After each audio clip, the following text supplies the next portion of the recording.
Olá pessoas, achei mais um vídeo meu aqui na internet e esse periga ser um dos vídeos que talvez eu grave e não ponha no ar, né? Porque a probabilidade dele dar merda é absurdamente grande.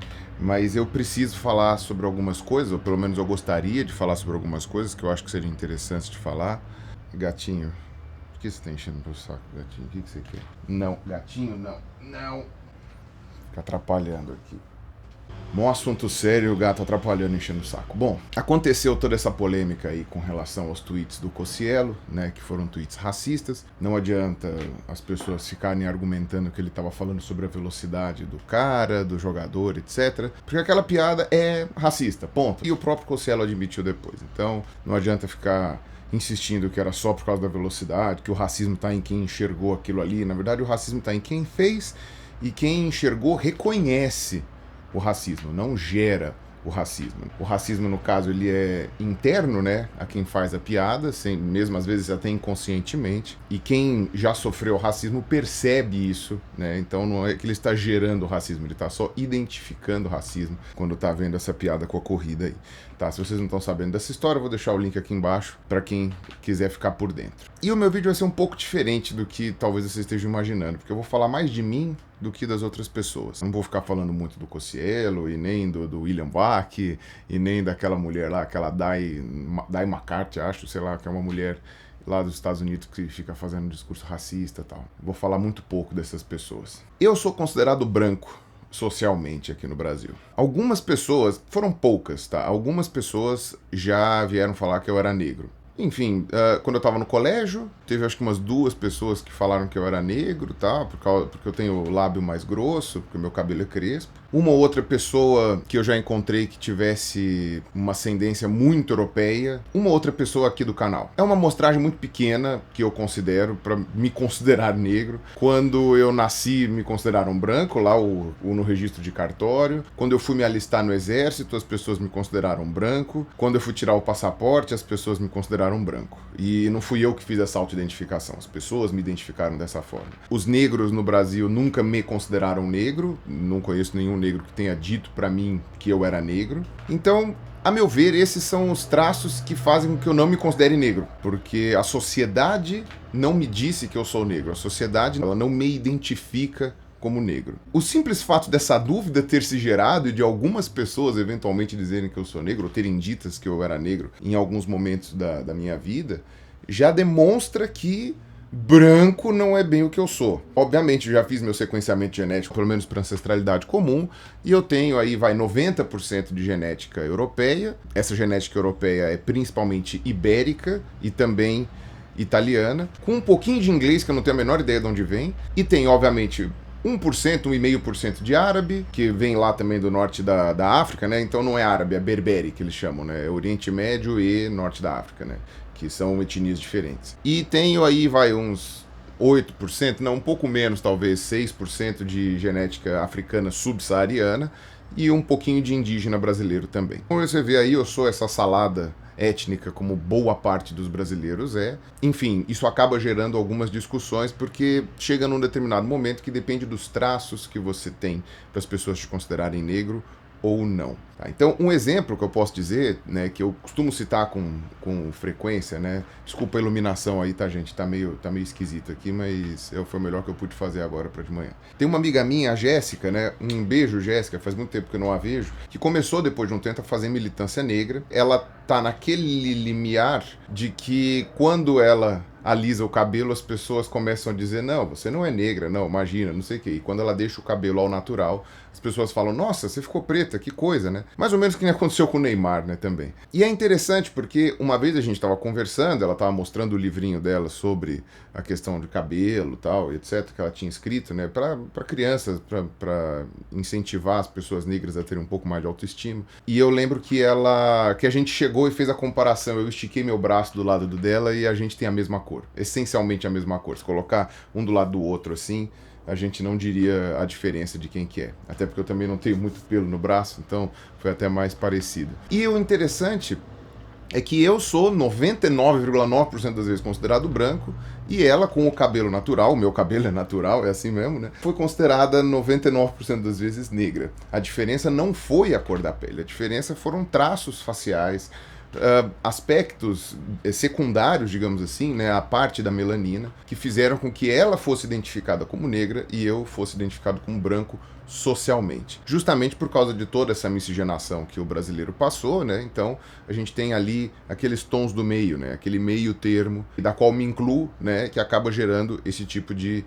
contexto, tá? Então é por muito pouco que eu sou considerado branco na sociedade. Do ponto de vista genético, eu sou majoritariamente branco. Mas se dentro daquele 6% de negro que eu tenho, que é a minoria dos meus polimorfismos genéticos, né, de ancestralidade, se esses 6% tivessem me dado traços faciais mais negroides, mais africanos, com toda certeza eu seria considerado negro, tendo a mesma cor de pele que eu tenho. Então, a questão de o que é considerado branco ou negro é uma coisa que passa no subjetivo, no limiar subjetivo, por várias questões.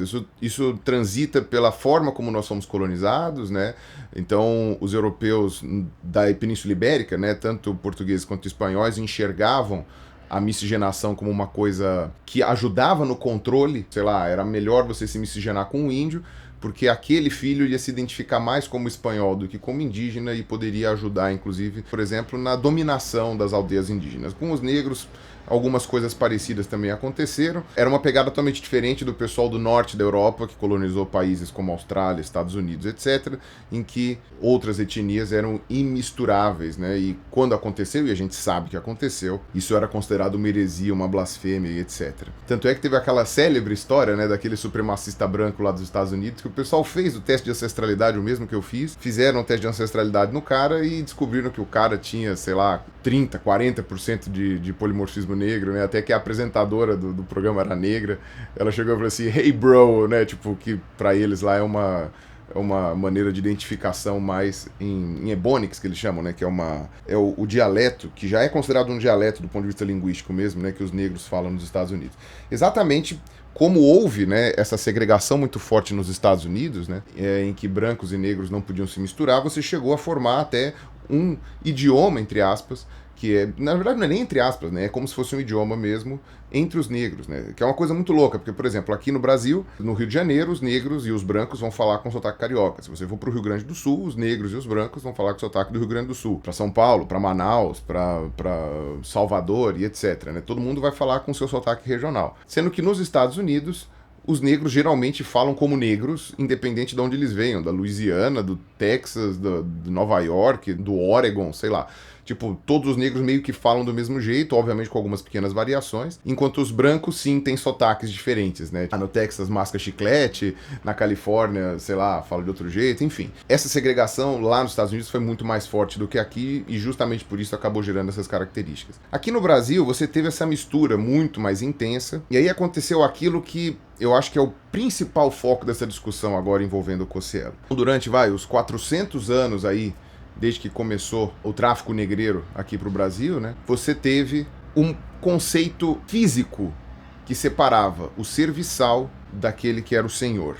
Então, enquanto na Europa, por exemplo, muitas vezes os escravos eram eslavos, né, dizem até que a origem da palavra é a mesma, né, que são pessoas loiras de olho azul sendo escravizadas por outras pessoas loiras de olho azul. Enquanto os muçulmanos também lá no Oriente Médio escravizavam muita gente também, eles acabavam escravizando os seus iguais ali também, assim como entre os africanos também havia escravidão, como sempre é lembrado, entre os povos asiáticos também. Mas o que diferenciava um escravo de um senhor, né, o serviçal do senhor, não era a cor de pele, não era bem a etnia, era a origem, a nacionalidade, talvez pequenos traços faciais, coisas que uma pessoa mais desatenta não perceberia. Era uma questão mais social do que uma questão étnica. Tá? No Brasil, a servidão, no Brasil, Estados Unidos, enfim, praticamente em todas as Américas, a servidão tinha cor. E essa servidão continuou tendo cor depois, inclusive depois da abolição da escravidão, porque aos negros não foi permitido uma série de benefícios que foram permitidos aos brancos e aos europeus imigrantes que vieram depois. E aqui no Brasil, ser negro é socialmente, né? E agora eu não estou falando que é a minha opinião, mas socialmente é ruim. A construção que a gente tem no Brasil é de que tudo que remete a negro é ruim. Ser negro é algo que ninguém quer ser. Ser negro é uma ofensa. Eu, quando fui chamado de negro essas 2 vezes na escola, eu fiquei ofendido. Eu me senti ofendido.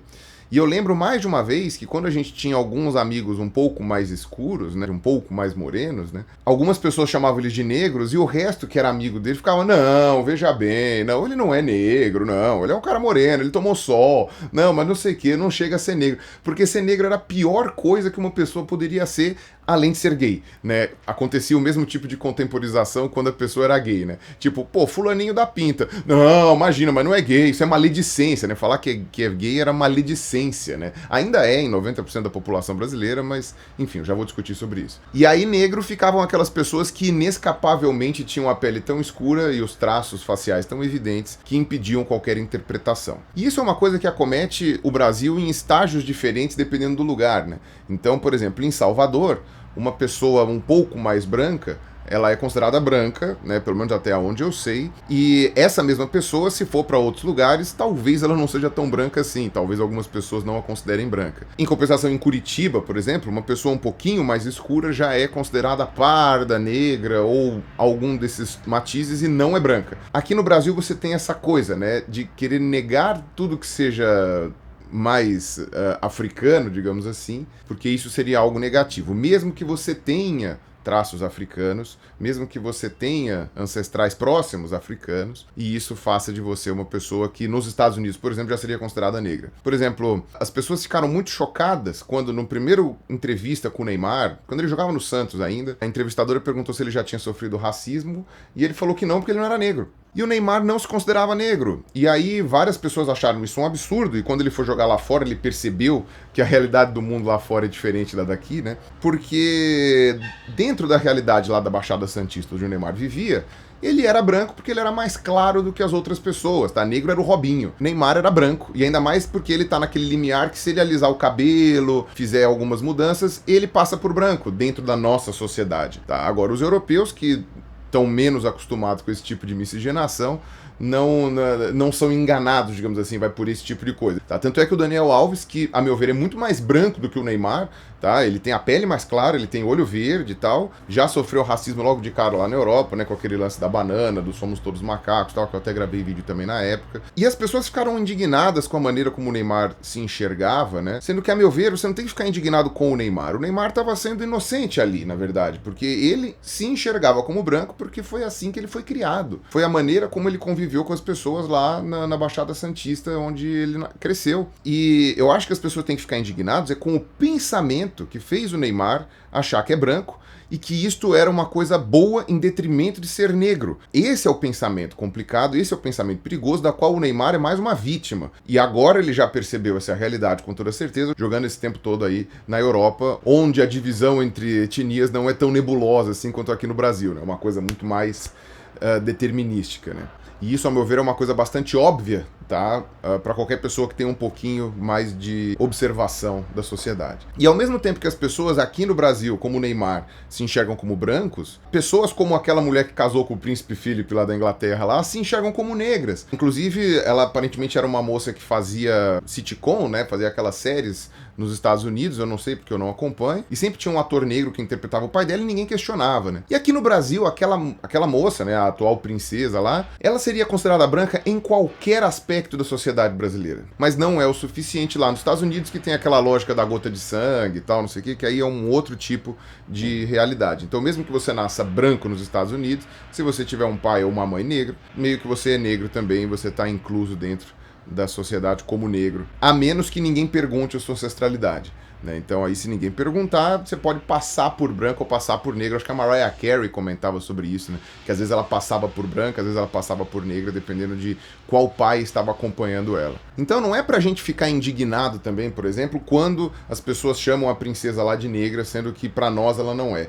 Porque a gente não tá vivendo a realidade deles. Na nossa realidade ela é branca. Se ela vier ao Brasil, a gente pode falar isso pra ela, né? Aqui você é considerada branca, independente de quem foram seus pais. Só que lá na realidade que ela vive, ela é considerada negra. Meio que a gente fica brigando contra essas interpretações sociais que acontecem lá fora é uma idiotice, sabe? É a pessoa brigando porque não quer que o sol se ponha em determinado dia. Sabe, essas coisas não são algo que você consegue mudar, que nem uma chavinha que você altera. As pessoas enxergam dessa maneira lá fora e nós temos uma total impotência de mudar essa realidade, se é que ela deve ser mudada. Enfim, como eu falei, não vou discutir isso aqui. É uma questão de realidades diferentes. A realidade aqui do Brasil é que quanto menos negro, melhor. Tá? Tanto é que tem um quadro célebre, que foi pintado, não me lembro agora quando, mas eu vou deixar as informações aqui na tela, que é uma avó negra agradecendo a Deus ou aos orixás, enfim, que a neta dela ou o neto tinha nascido branco, porque a filha dela era negra e o marido da filha, né, o genro, era branco, tá? Então agradeceu que a filha ou o filho nasceu branco, porque não ia passar pelos horrores que é ser negro no Brasil, pelos preconceitos. E por que é tão ruim ser negro no Brasil? Porque, ao contrário, como eu já falei do que acontecia, sei lá, na Irlanda, na Inglaterra ou na Itália, né, aqui no Brasil a servidão tem cor. Certo? Então, ao mesmo tempo que você teve a escravidão, que já deixava as castas diferenciadas por uma questão étnica, depois que teve a abolição da escravatura, os negros foram mantidos em posições subalternas por uma série de fatores, e esses fatores acabaram fazendo com que hoje a gente não estranhe, por exemplo, que uma empregada doméstica seja negra, mas a gente acha muito estranho que uma patroa seja negra. A gente acaba tendo esse tipo de pensamento e por isso ser negro é sempre algo negativo. Por isso as pessoas tendem sempre a se embranquecer quando elas estão nesse meio termo, mais ou menos que é o meio termo onde eu estou. Dizem que é o que a Anitta fez, né? Aí eu já não sei, porque eu não acompanho a carreira dela, mas aparentemente é isso mesmo. Então, para finalizar esse primeiro ponto, o Cossielo, ele entra na mesma faixa ali, de cor, digamos assim. Ele é um cara, dependendo da maneira como você interpreta, ele não é branco, só que ele tá categorizado como pardo, dentro da composição étnica brasileira, porque ele tem a pele escura, porém ele não tem traços tão negroides assim. O cabelo dele aparentemente é liso, o que ajuda muito nessa determinação aí, né, quando você tá no meio termo, né, de como você vai ser considerado socialmente. A mãe do Cossielo, que você vê nas fotos do casamento dele, a mãe do Cossielo é negra estrito senso aqui no Brasil, sob qualquer aspecto.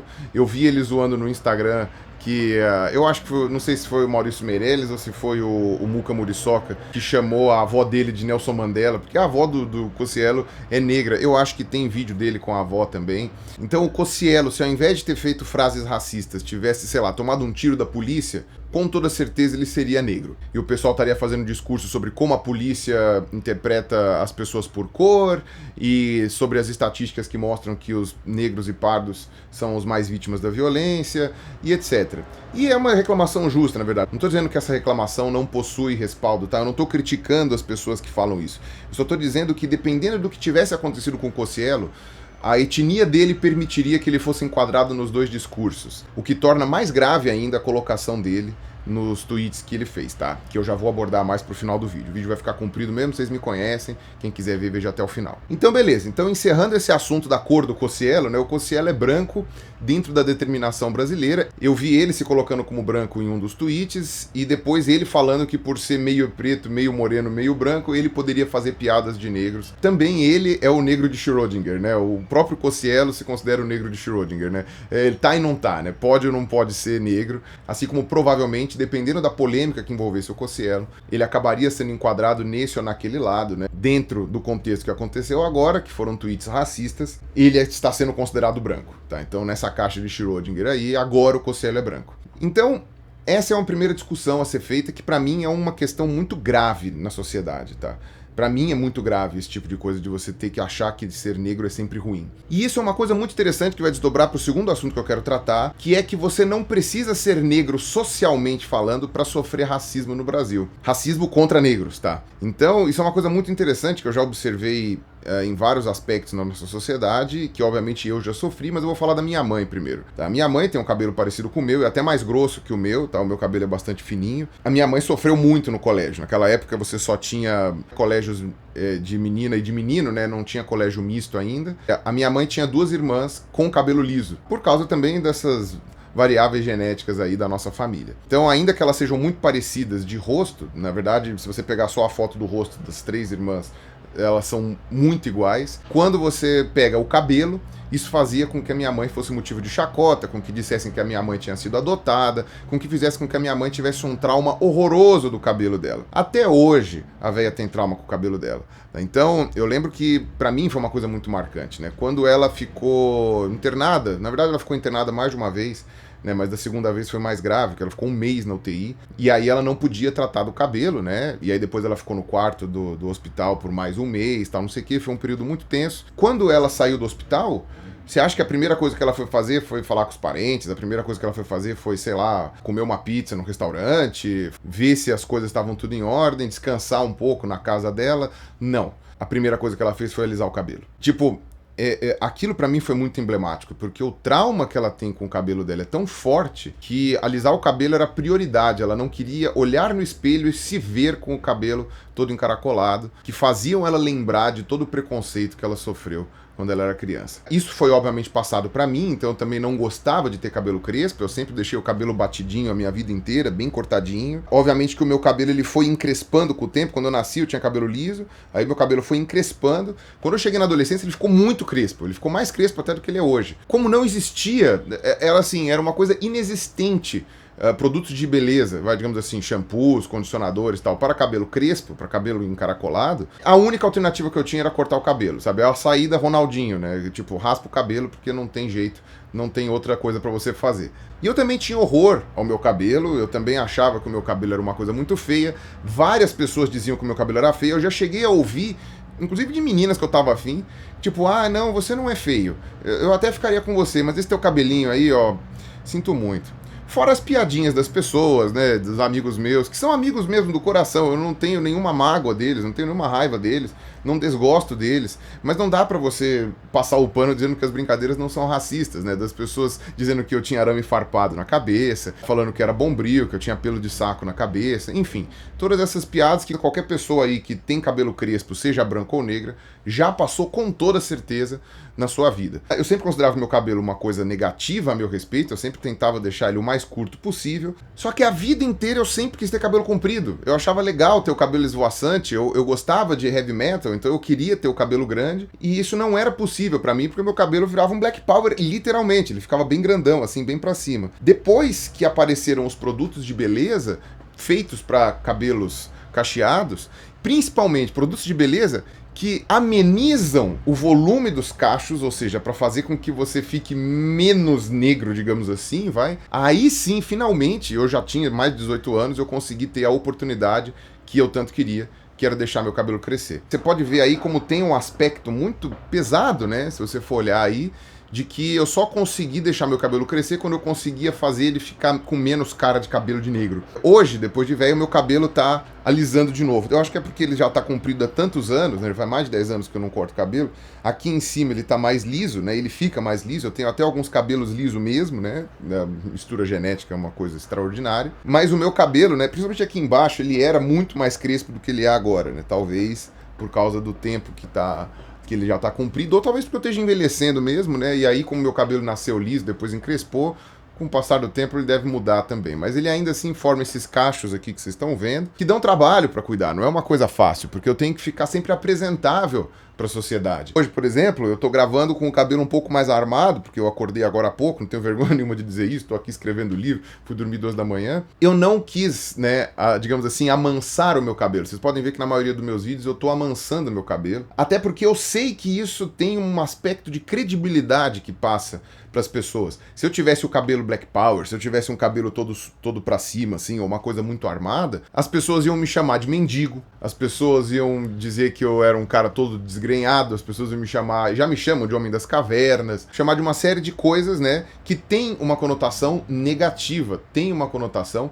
pejorativa. O simples fato de eu ter cabelo comprido já faz isso, né? Mas eu ter o cabelo comprido e ele ser crespo me obriga a mantê-lo sempre abaixado, porque senão eu não sou bem visto socialmente. Então, quer dizer, mesmo sem ser negro socialmente, eu e a minha mãe já sofremos racismo por causa do nosso cabelo. As pessoas vão dizer que é mimimi. Não, não é mimimi. Não tô falando que, então agora você tá querendo fazer parte dos negros, agora você tá querendo dizer que você também sofre. Não tem nem como comparar o que um negro passa na nossa sociedade com o que eu passei já. Eu tô dando só um pequeno exemplo de como, mesmo você sendo branco nessa faixa do meio aí, né, considerado branco socialmente, você não tá imune a sofrer algum tipo de preconceito, racial mesmo, né? Porque são coisas que identificam que você tem um passado negro e que, portanto, isso é uma coisa negativa. E é óbvio que quando eu era moleque eu não queria ser negro. As pessoas têm uma negação, né? Não querem, né? E negar não é do mesmo radical de negro, tá? Só é também outra coincidência aí do nosso idioma aí. Denota como ter alguma coisa de negra é algo que não se quer, né?